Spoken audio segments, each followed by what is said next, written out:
Hello, everyone, and welcome to the final panel of the final day of the Islamic Arts Biennale 2023. It is such a pleasure to have you all here with us, and it is my honor to introduce this panel titled Coming Home. Today, I'd like to introduce our CEO, Ms. Albakree, and our Artistic Director, Ms. Sumayya Vally, along with Mr. Joaquim Pizarro, who is an art historian and critic, as well as Mr. Manthiya Diawara, who is also an art critic and historian, as well as a prolific writer and filmmaker, and they will be moderating the panel for today. So with that, I will hand it to Mr. Joaquim to start. Thank you. Thank you very much. It is a distinct honor and an immense pleasure to be here tonight. I've heard through the past few days expressions that could be qualified as superlative, hyperbole, or anything like this, but in fact they were not. They really came from the heart, and I'm just going to add a layer of them. We've just heard from His Excellency some of the remarks, and from Dr. Julian, what we've heard in the past few days. The word I would like to use to begin to introduce this, and I'm here being very personal, is life transforming. I will not return to New York City, and by the way, it's interesting that we have two New York universities, professors at either end. I will not return to New York being the same human being as I was a week ago, less than a week ago when I arrived. This is really absolutely phenomenal what you both have achieved, and I think with this as a prelude, we should just applaud very sincerely.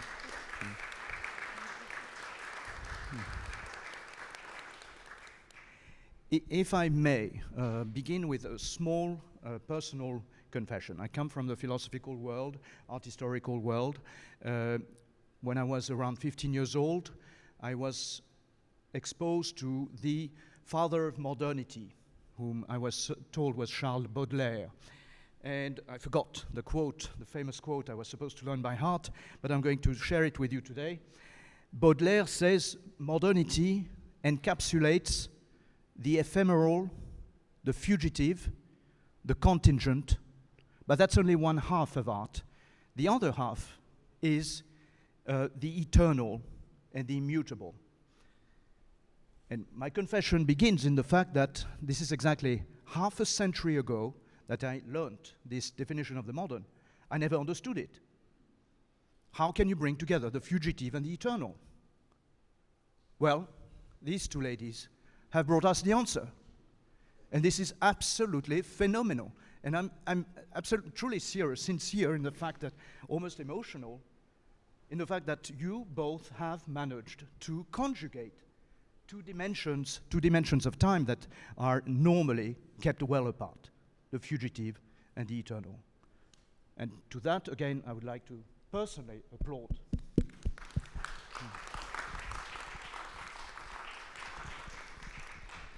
But I know I'm not here to recite personal confessions, so without further ado, can we jump into the topic that we are here to discuss? And so, well, another confession. I see two biennials in a sense today, the biennial that Sumayya curated and the one that you as a CEO of the foundation presided over everything. In a sense, to me, there is, yes, a certain bridge, but I would like to know whether you could, either of you or both of you, expand on the correlation between the first four rooms, the first four galleries of the biennial, and the fifth one, which is phenomenal. Both are incredibly rich beyond words. I was told recently that there are exactly the same number of objects in the fifth gallery as there are in the entire four galleries, about 264, which is quite astonishing in itself as a curatorial feat. But anyway, would you like to expand on the vision that presided over these two phenomena? Thank you, Joaquim. Honestly, thank you so much for your kind words and for an amazing introduction. And I can't thank so many people enough. Whether it's the Ministry of Culture, the board, His Excellency, His Highness, the best team in the world. I have to say, honestly, I'm going to speak very candidly. we are like a family, and I think because of that, everything kind of translates and becomes and works together. But I think I love your question, because I think just to take it a little bit a step back. So before we actually knew that this location was going to be the Islamic Arts Biennale, His Excellency, myself, and the team went location scouting. And we always had this idea of the fact that we needed to do something that always captures or speaks to different institutions that have been in the forefront of collecting Islamic arts for a very long time. And you know, we went to different locations, we went to different spaces, nothing resonated. And he honestly was very keen on something that made sense conceptually to Islamic art and as an Islamic art biennial. And then we came to this location, and I think, you know, being just exactly adjacent to a Hajj terminal, where millions of visitors, you know, come with this beautiful energy that people call a barakah. You know, come with this beautiful energy to want, you know, everybody comes with a lot of joy arriving at the Hajj terminal, because everybody's gonna arrive and go to Mecca or Medina. And you know, people, some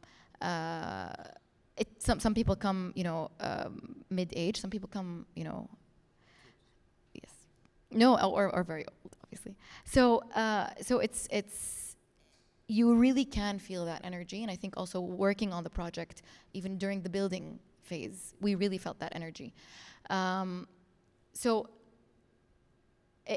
it was always, it really made sense to kind of think of how we can do this idea of coming home, but also making it a home for different institutions as well, or being this center or the place to gather all these institutions in one place.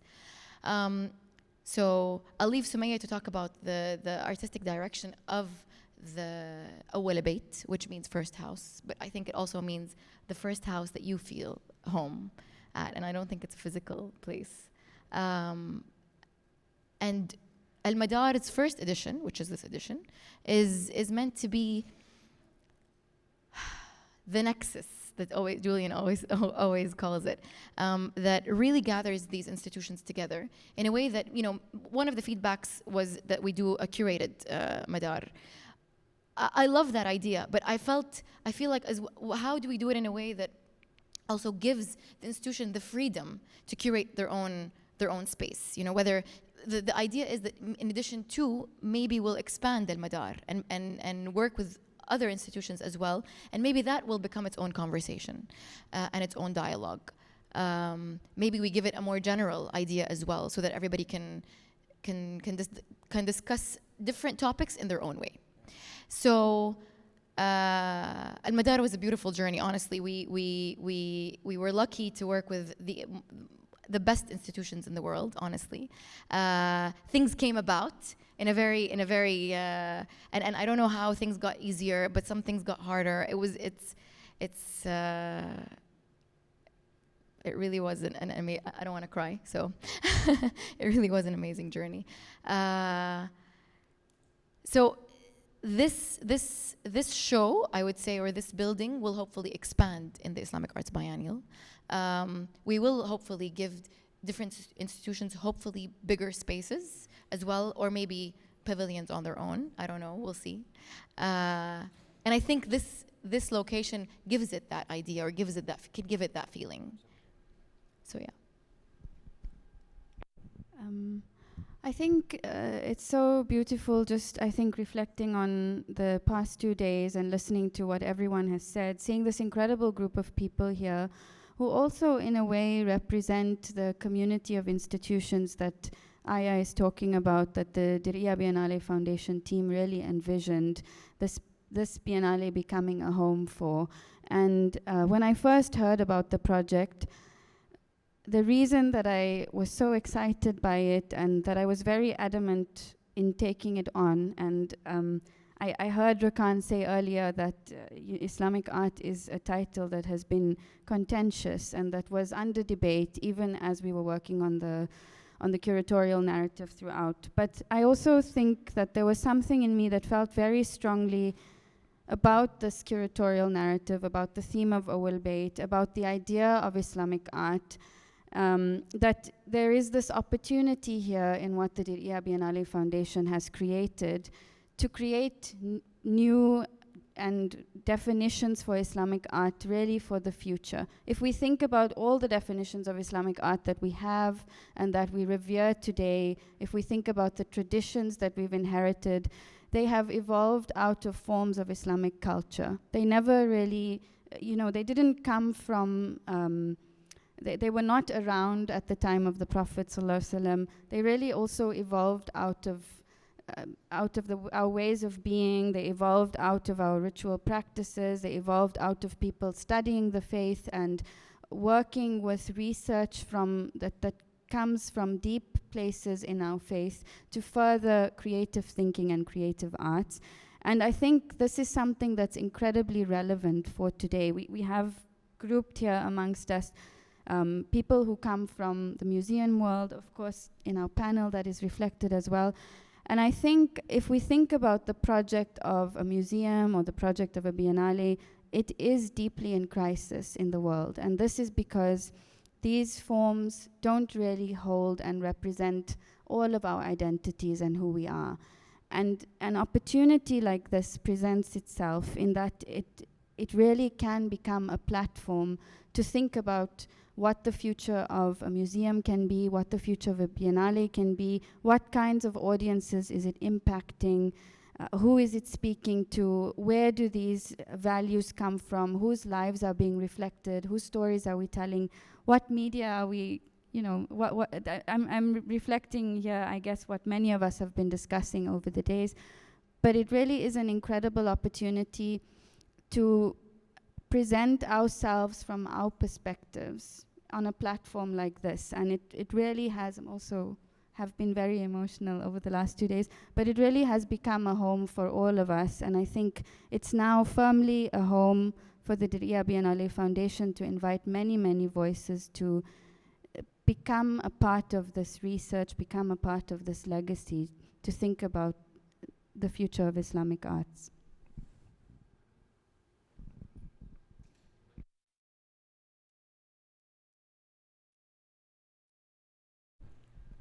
Thank you both very much. I would like to turn to Manthia, because as we were preparing for this, we did not prepare very much, I shall admit, but you said, Manthia, something very deeply powerful and that moved me about your own childhood and your personal relationship with the Hajj and with this Biennale. And I think many people would relate to what you were sharing with us earlier on, if you don't mind. Thank you very much. But I would first of all like to echo what you said earlier, that the Biennale, the Islamic Arts Biennale, was life transforming. And in that sense, I'd like to congratulate both Aya, Sumayya, and you. And team. Yeah, thank you for this wonderful Biennale. So I'd really like to echo that.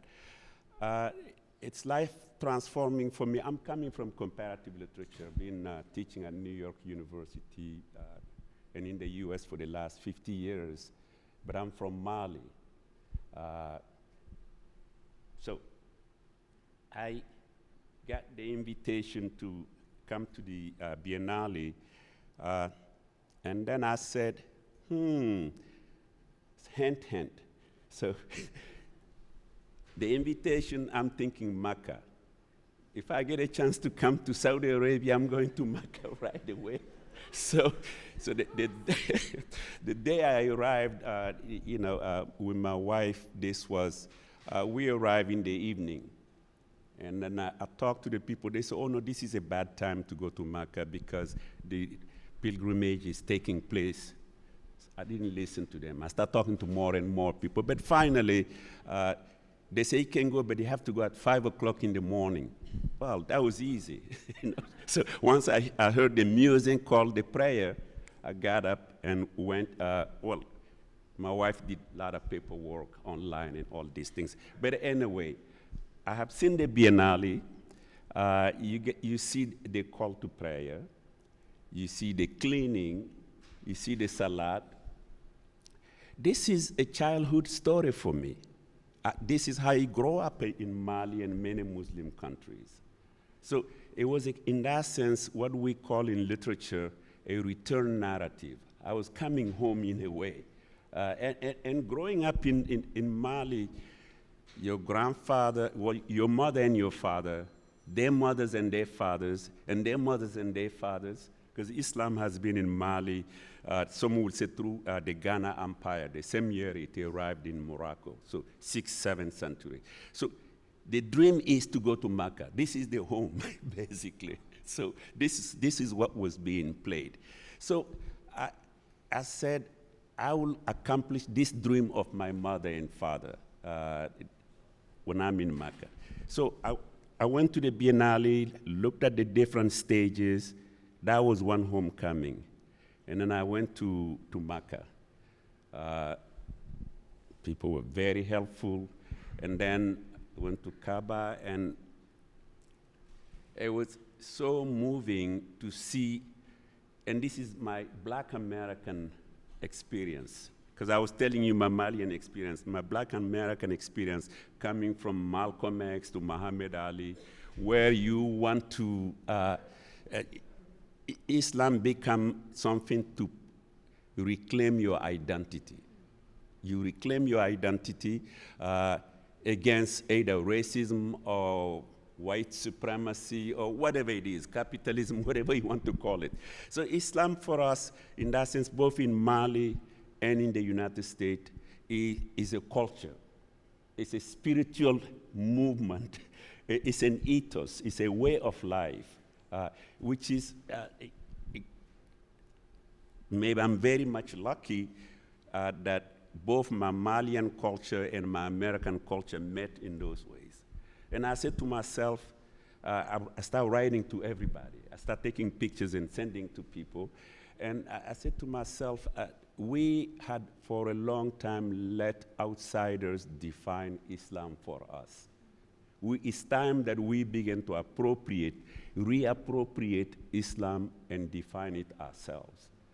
And by outsiders, obviously, I mean Islamophobes, but also people who just think that there is one Islam that they can practice. So this is quite important to us because culturally, how do we take our local, and in this case it's Mali, it's from Timbuktu to Bamako. How do we take our local and tie the local to the universal, which is Mecca? How do you take your local and have your local have a story to tell in the universal? This is what your Biennale did for me. And the question that I would like to ask right away has to do with sound. I was so moved by the work on sound in your Biennale. I was so, whether it is the call to prayer or the installation, that was really powerful for me. Could you say a little more about the use of sound? Yeah, I think as you're touching on, there are existing definitions of Islamic art where Islamic art has always been defined from the outside in, whether that is through style and aesthetic or tradition or geography or chronology. But that definition is very much rooted in an object-centric narrative about what Islamic art is and should be. And we really wanted to put forth a definition of Islamic art that is rooted in ritual practice and faith-based practice. And a part of that is also the use of sound, the use of atmosphere, the use of aura, and even thinking about the elements. We really also, when we thought about the scenography for the Biennale, wanted for this to be as atmospheric a Biennale as possible. The site, as Aya mentioned, was a driving force in how we thought about the atmosphere of the Biennale. We were informed very much by the Hajj terminal and by this energy of seeing a place that is home for so many millions of people. Seeing the energy of people gathered together with food, hearing sounds and languages and accents from around the world, really seeing people leading each other in prayer. These are all forms that are not necessarily tied to objects, but where you have a sense of people coming together. Right. And that informed the way that we thought about the outdoor areas in the Biennale. The inside spaces were very much informed by the ritual practice of the daily prayer, the salah, and this internal coming home, or Awwal Bait, this internal spirituality that we feel when we pray alone, when we pray in community. And I think these forms, the ritual, the oral, the performed, have the opportunity, as I mentioned earlier, to not only put forth a different definition of Islamic art, but they also raise bigger questions about the museum. I think these questions of decolonization that you're touching on, and a reclamation of our identities is also central to this idea.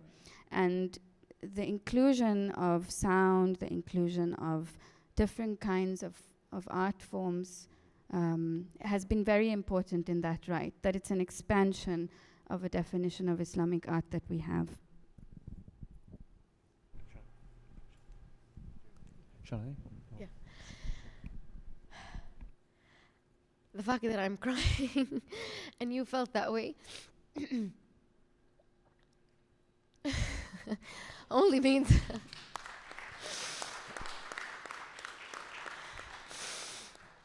I held myself all day and I only cried now. Yes. Means we did our job. We all did our job. Right.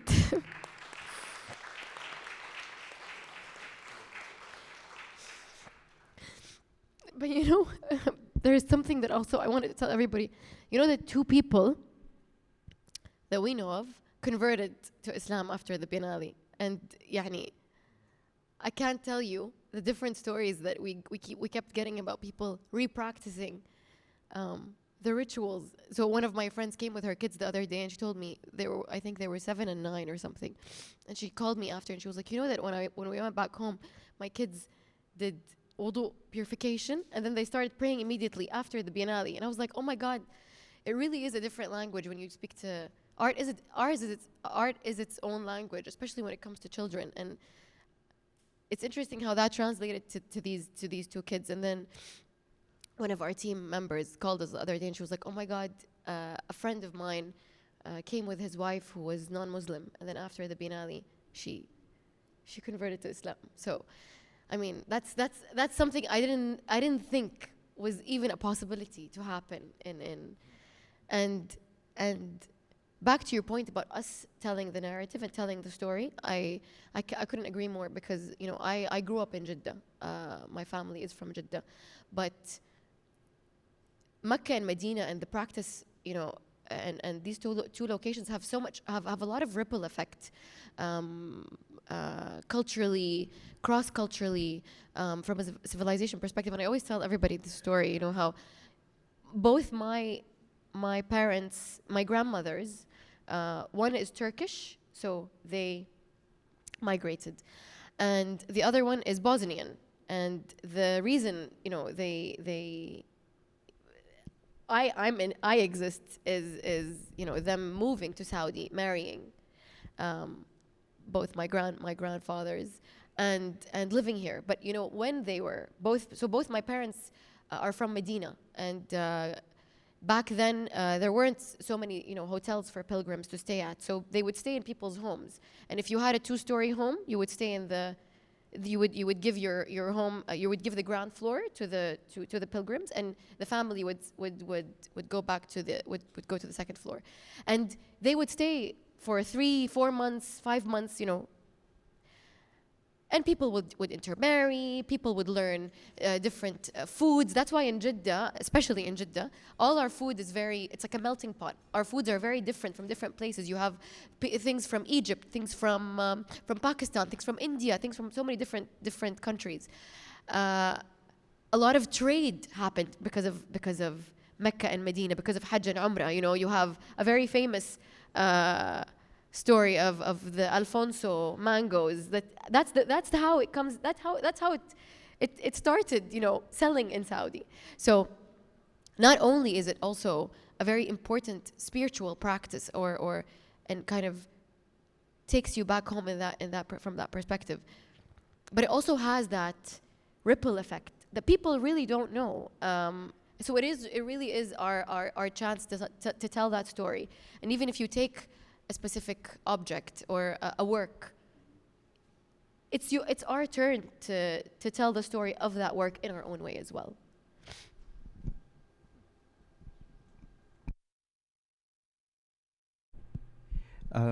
I would like to expand, maybe echo on these, wonderful moments, and I think, Aya, you're evoking, sharing the sentiments that I think I know dozens and dozens of people in the past few days have felt as well, and myself included. I'm not crying, but inside I am crying.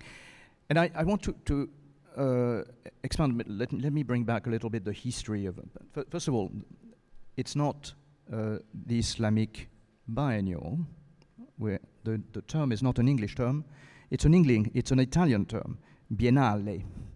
And I believe it echoes, it refers to, it's an homage to the very first, the Biennale, which is the Venetian one. And maybe Stefano will help me because I don't want to make a mistake in front of him, but is it 1898 or is it 1897? Yeah, 97. So we're roughly speaking 125 years after the birth of the first Biennale, the Biennale. That was continued by a number. So it has a whole history, a very dense, rich, complex, sometimes contradictory history. In my opinion, and correct me, anyone in this audience doesn't feel that this is correct, please shout out. In my opinion, the history of the Biennale from the get-go, from the Venetian matrix, has gone a long way to eradicate any form of spiritual, let alone religious, feeling out of it. The Biennale is by definition, and the biennials, it is by definition a secular product of our culture. There's no room in it for religion or for the sacred or for the spiritual, very little, shall I say. This one, of course, is, you might say, an oxymoron. An oxymoron is a collusion of contradictory term, like the best example is the black sun. It's an association of contraries. A Biennale of Islamic art. Now, how is that possible? I was first asking myself coming here.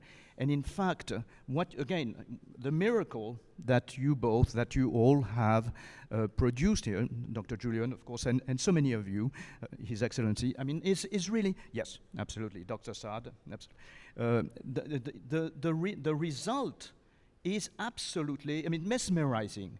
I am truly speechless in that I cannot almost, it's my job, I'm paid to speak, that's what I do and here I am literally speechless. I don't know how you've managed to transcend this contradiction and in such a seamless, beautiful, very smooth, very inspiring. I am not surprised to hear that a couple of people have converted after it, and I wouldn't be surprised either if more would do it following up and so on. And so it is so intoxicating in the best sense of the word. It really, you leave this place with a sense, an aura that you want to take home. And so you were, Manthia, you were talking about this Biennale bringing you back home.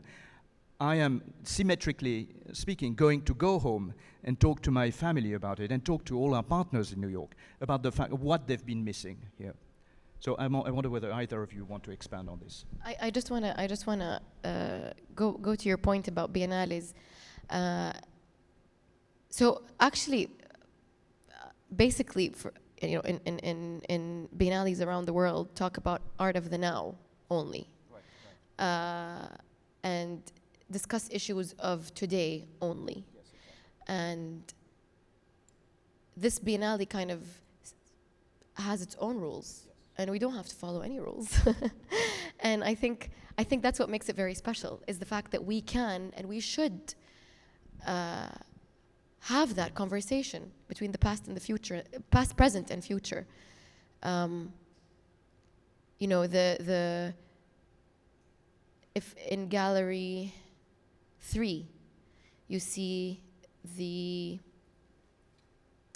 or in gallery 4 you see the Kaaba door, and then the Nasr al-Salim. I mean, that is literally the best way to tell that story, and it's the most beautiful way to experience it and immerse yourself in it, literally and contextually. So I really feel like that's where we're set apart, and that's how we're different. And I feel like we have so much room for engagement and for, you know, and everything around the exhibition also, you know, from public program to exhibition to the activations we have on site to the different visitors and audiences that come and interact with the work, the different visitors that came and kept asking the hosts. If you ask any of the hosts what were the most common questions by Muslims and non-Muslims, was more about kind of, why does Hajj exist? How long is Hajj? Why do you pray 5 times a day? You know, people were very interested in the religious aspect, actually. And they only started to have that conversation from an object. And then obviously some objects stirred more questions than others, like the Kaaba key. You know, everybody keeps asking questions about the Kaaba keys and why. Where is this?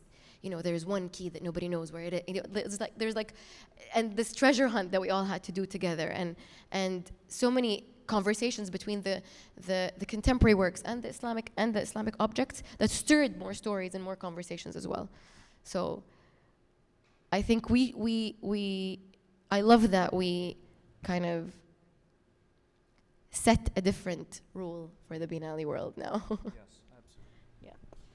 I think it may be a contradiction in biennales to include aspects of identity or faith in a biennale. But you know, we also looked at many, because we're the first Islamic Arts Biennale, of course, at the inception of the project, we looked at many biennales and we learned from the ways that many biennales drew on their context. If we think about Sharjah, if we think about Sao Paulo, if we think about Johannesburg, Dakar, there are many, many biennales that do advocate for a rooted form of biennale that is putting forth discourse that is centered around those identities and those places. I think also, if we think about art and ritual practice or faith, the origins of art really come from ritual practices. And it's only later, I think, with enlightenment, that discourses started to be separated, and that science and art and mythology were really pulled apart from each other. Manthia, perhaps because of your reflections, I'm also reflecting on the fact that the intersections between these and thinking about art forms, artistic expressions, design discourse that is inspired by different ways of being, it really offers entire futures, not just for us to think about, but for the entire world also to think about. I think this Biennale is offering precedent not only for Islamic regions or those of the Islamic faith, but really the entire world, to think about museums and biennales differently, to imagine from perspectives of difference, and to understand that these perspectives of difference have so much to offer to questions in crisis at the moment.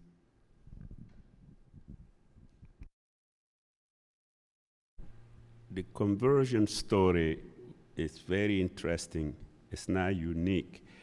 I start exchanging WhatsApp with my friends, including Salah Hassan in Sharjah, who's a major scholar from Sudan.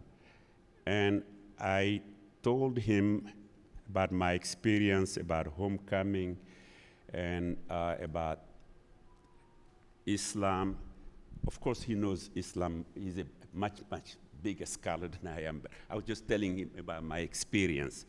Now, he wrote me a very moving email, which was that he was trying to bring his mother to Mecca, and he didn't do it. And when I told him my story of going to Mecca, he remembered that story. His mother passed in 1997. And it made him feel really bad. He said, if another opportunity presents itself, I'm going to Mecca right away. I'm not going to question it. So that's the conversion story. This person is already a Muslim, but he had missed the chance to come to Mecca.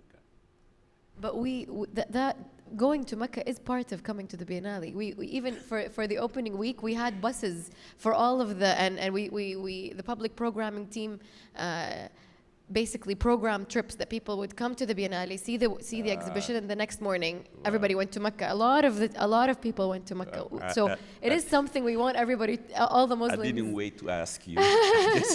No, you're right. Yeah. We're more than happy to. And on the questions of contradiction, historically, perhaps I think you're right. But what is important about this Biennale and about many Biennales is that it kind of takes art seriously. And what do I mean by that? You know, art really helps us to tremble with the trembling of other people. Art helps us to hear the echo of voices from different places. And the Biennale is helping us to hear that echo of voices from different places, but also to tremble with the stories of the people here in your exhibition. When we hear the stories, the narratives, they connect with us. I mean, the philosopher that I work a lot with, Edouard Glissant from Martinique, he basically said at any given moment, in a room like this, we all have intuitions that we think are only private to us.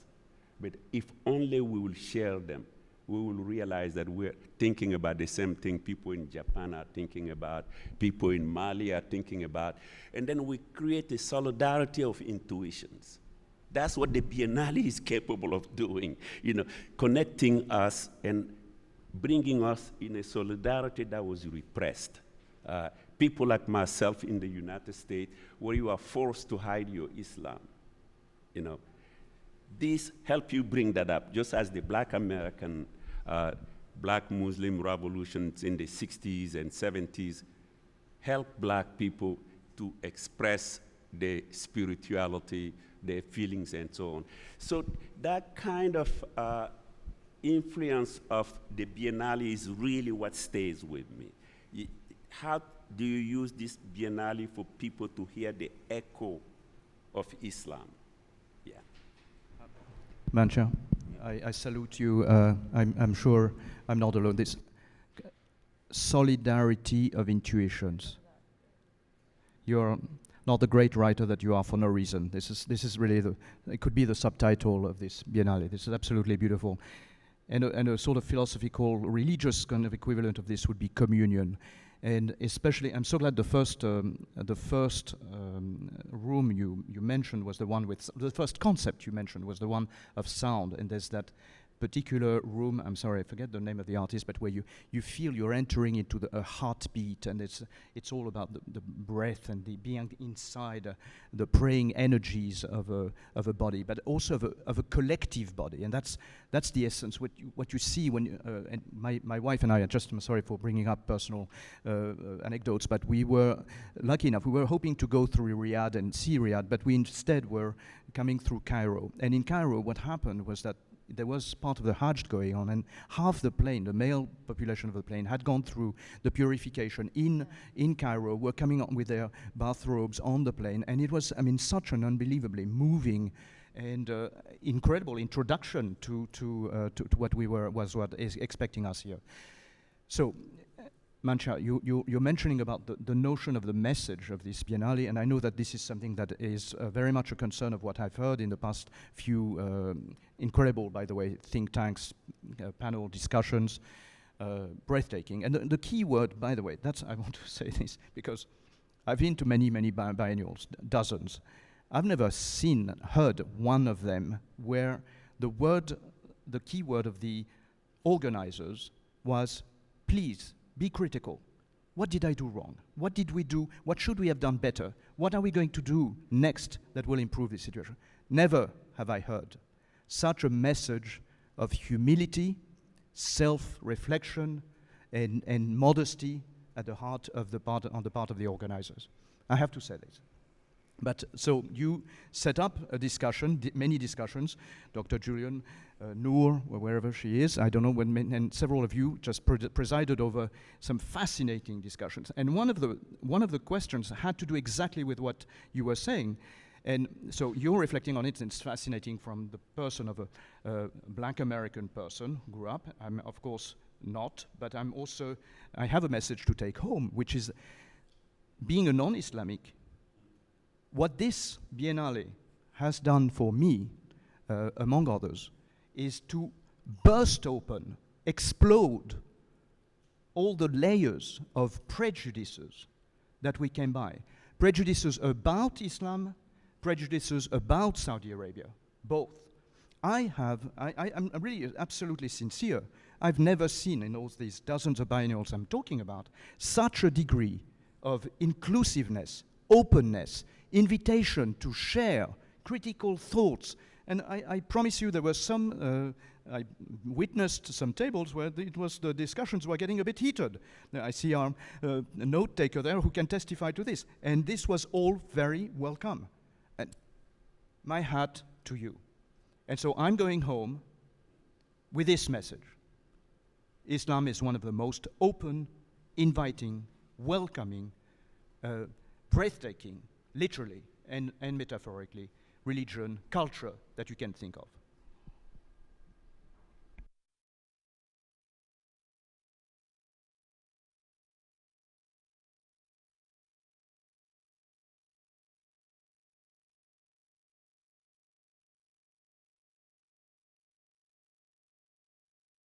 Didn't mean to leave us. Well, you know, may I say that I happen to be working with Stefano, with Mona, with a group on an extraordinary project on Islamic culture. I'm not going to say anymore. This will be a surprise, but certainly I've had to learn a lot in the past few days, and you certainly contributed a great deal with your dissertation. And but all the books, with all due respect, Stefano, all the books I've read in the past 2 years, what I've learned in these past few days, like not this kind of bookish and intellectual conception, but you know, the live conception, immersing oneself in this space of reflection, but it's more than reflection, meditation, communion, shared thinking, shared, sometimes not always in accord with each other, but it's just this sharingness, this conviviality around these very, very special spaces. The lessons I've taken from this extraordinary, wonderful, I think, becoming friend, Dr. Saad, I will never stop about this. And you've taught me, among other things, that there is a prehistory of Islamic art, Islamic culture, which is something that I'm taking home as well, and I will definitely try my best to illustrate what you've taught me. But I could go on and on and on, really. The richness of the material that's absolutely unsummarizable, both the first 4 galleries and the 5th gallery, which in itself exceeds anything we can think about. Just a word about the architecture. I mean, I believe SOM you brought in, because there's so much to see that you can't see it. You're immersed in it. So what they've done, and you've seen, is this creating this By the way, it has the shape of the infinite sign, which I love. This ramp that takes you up and above, and you suddenly survey this wealth, summarizable wealth of objects, including objects from the Mecca. I don't know how you brought those together. I mean, this inscription panel and so on and so forth. I wanted to cry there too, you know, and so the combination, the marriage between those different skills, I just, you know, as a curator, it is one of the most humbling experiences I've had, seriously. So, kudos really again.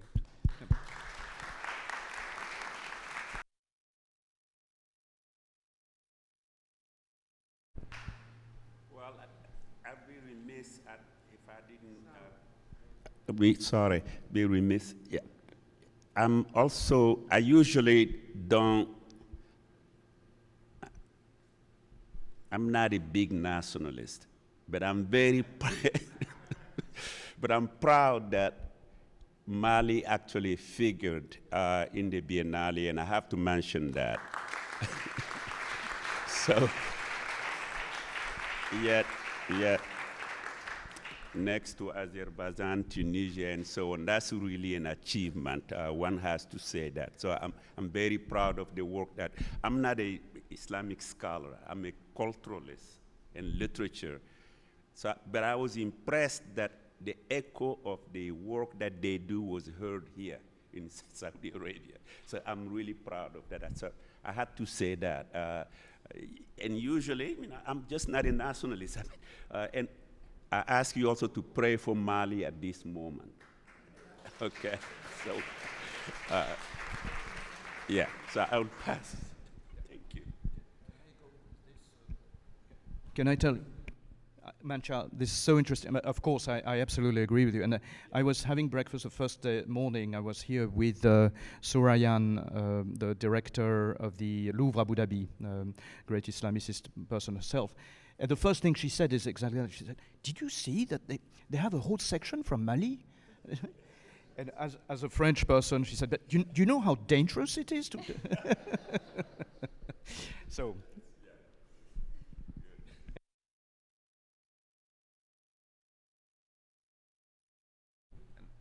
So, thank you for that. And I don't think it is nationalist in any negative way to take pride in institutions from the Muslim world who have done over centuries a tremendous and often unthanked task of preserving this heritage that is shared. It is also, I believe, very poetic but appropriate that this building that welcomes pilgrims from all of these countries and nations who come to Mecca and has been welcoming them for 40 years and centuries before in this city, today brings together these institutions. And I think Aya can say more about how we thought in the foundation of Al-Madar and what does it mean and who should be a part. Now, somebody earlier told me that one of the key learnings is to plan ahead, and it's the only comment I wrote in all caps. Absolutely, with Al-Madar especially, we need to plan ahead in a better way. But the selection of these institutions and their participation was both deliberate from the foundation, but welcomed and excited came with excited participation from the institutions who also feel the, in a way, the trueness of coming together in Saudi Arabia. Again, without any nationalism, but for a natural role that this country plays in convening Muslims from around the world, physically every year and spiritually 5 times a day, to what this platform, Al-Madar, can do in convening these institutions, to take pride in what they have done, and in an unsinful sense of pride, but in the most pure form of it. Thank you.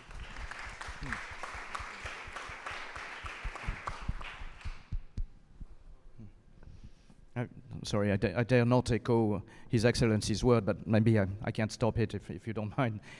What you're saying is, I believe this place transcends the notion of nationalism. It really is both, somebody brought it up before, global, universal, not in this tepid and meaningless term, but in the sense that it brings all lives, all beliefs, all souls together. And again, this notion of breath and sound is so central. I mean, that's what I personally felt vibrating about through the exhibition. But anyway, I spoke too much, so.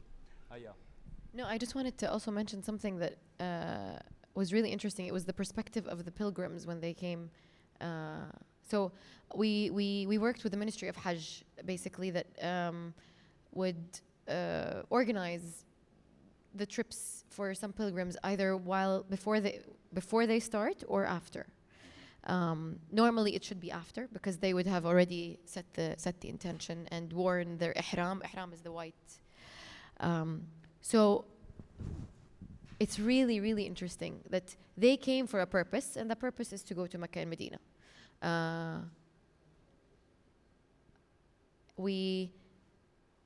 I saw one of the groups basically in Mecca Pavilion, and they were getting very emotional when they saw the hizam and obviously the Kaaba door and the Kaaba key, and immediately they wanted to commemorate the experience, and they were like, all of them obviously opened their phones and spoke to their families over video, and look. So I'm sure they did that also in Mecca, but it felt amazing, knowing that they felt this, maybe a portion of that. They had a portion of that feeling in the Biennale, and we also had so many people visit that had just finished Umrah, and we had an 80-year-old come in and say, I want to come see. I want to come see, where is the Kaaba door? Show me where it is. Show me. And Sarah was there, and she started crying. And she told her children, you see, this is how people should be feeling. You see, I remember that. So, obviously all their questions were not religious, because they already knew a lot of the answers, but all of the questions were, where did you get this? I didn't know this. And it added more to their experience. And this is exactly what we wanted them to feel and to have. So, yeah.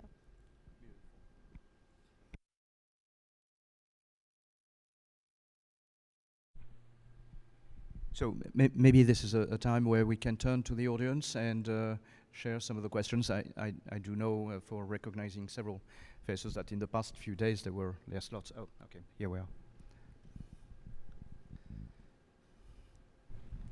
First of all, thank you so much.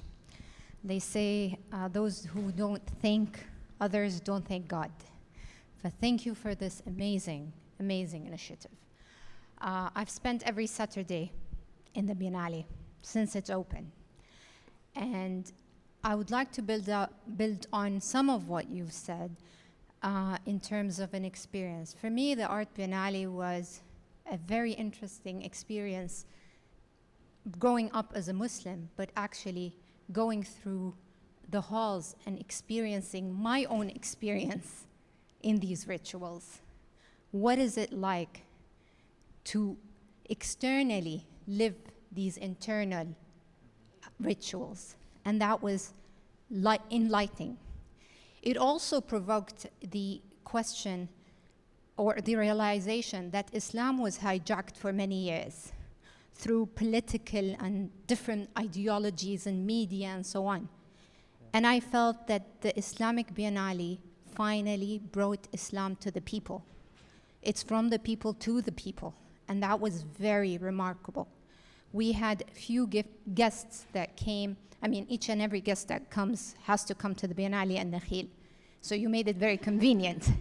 But I remember one of my friends said, oh, so that's how you feel as a Muslim. So that's how you feel when you pray. And I was like, interesting, yes. I think that's how I feel when I am performing these rituals. I don't think the purpose of this is actually to for people to convert or change faith, but actually to look within them and find the faith and the Islam and Salam within themselves. And that's what is important. Art has always been a medium. Art has always been a provoking tool to provoke dialogue, but the Islamic Biennale was excelled in provoking that dialogue within our own selves about our own faith and about our own identity. So thank you very much.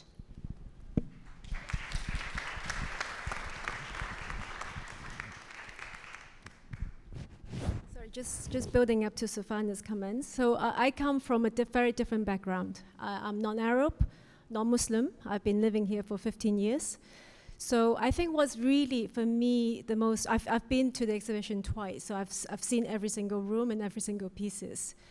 I think the most striking about this Islamic Biennale is about opening dialogue is one, but with an international audience, which I think it's putting yourself into the storytelling of Islam, where many of foreigners do not actually engage in understanding. So I think for me, that is a very, very striking journey of this exhibition, that you walk from one room, being a very modern Islamic art.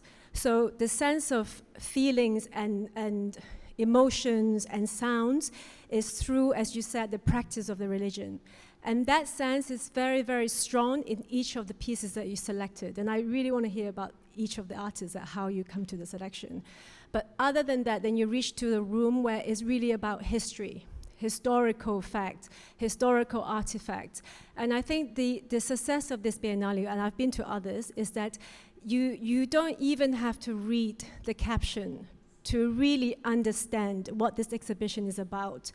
It's the appropriation of the space, which is the Hajj terminal, where pilgrims from over the world come together.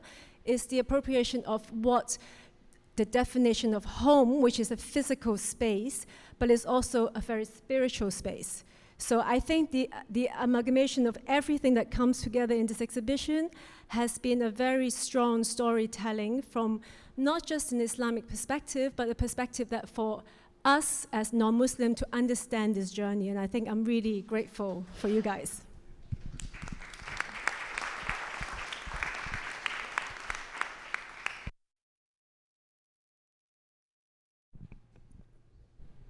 Maybe.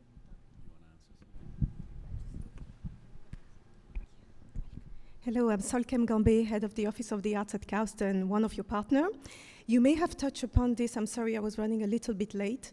I'd like to know what was the concept behind choosing the Hajj terminal and the difficulties you have faced with this choice. Hi, hi, Solkem. We spoke about this at the beginning. So, I was telling everyone that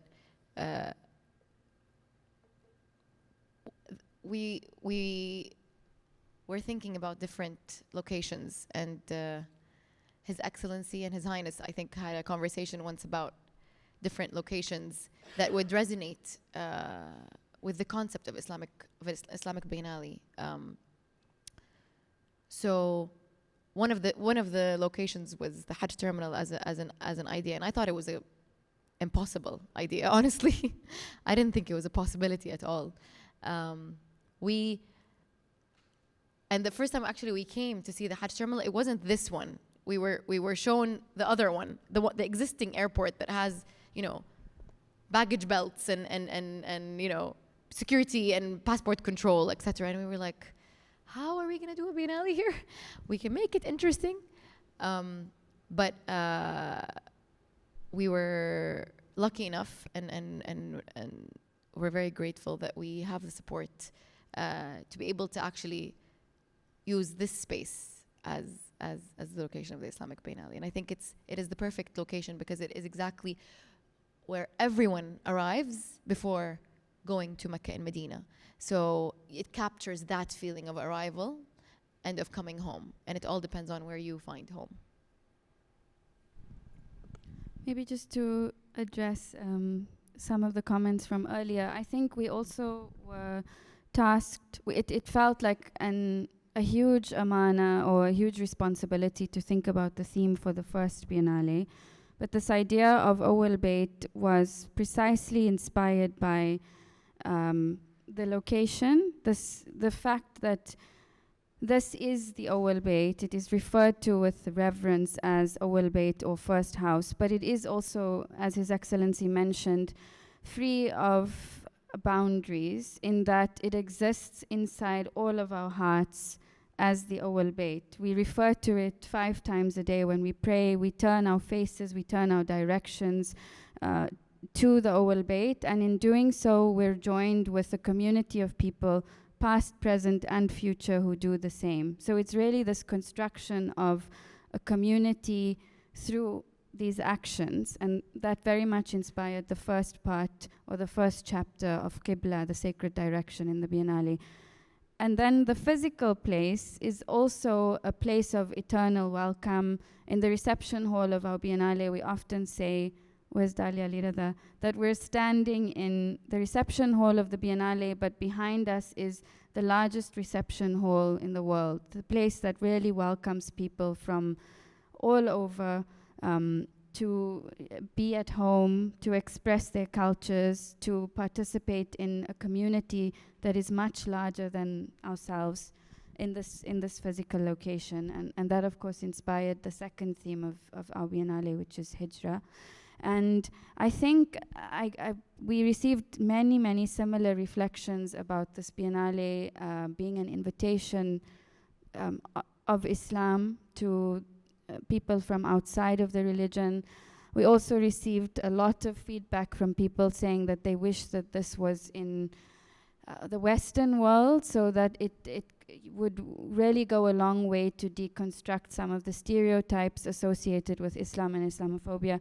And I think that that is true to a degree, and of course it's definitely part of the ethos of the Diriyah Biennale Foundation, and part of the aim of the curatorial direction is that people will learn more about Islam through the Biennale if they don't know about it.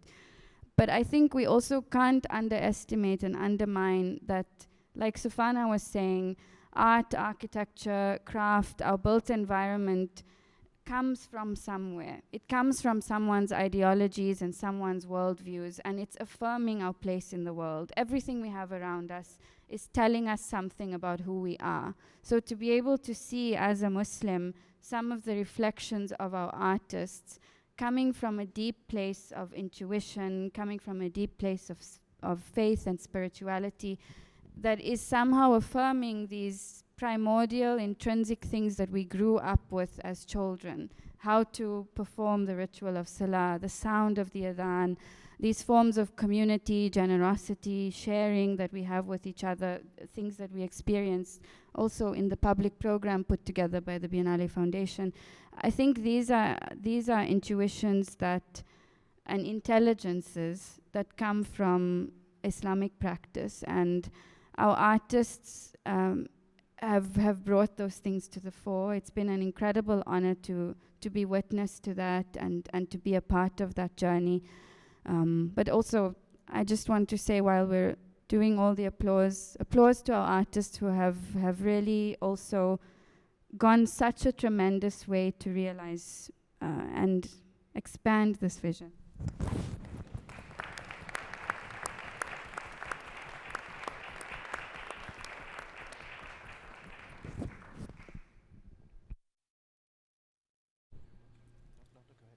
I think as we come to an end,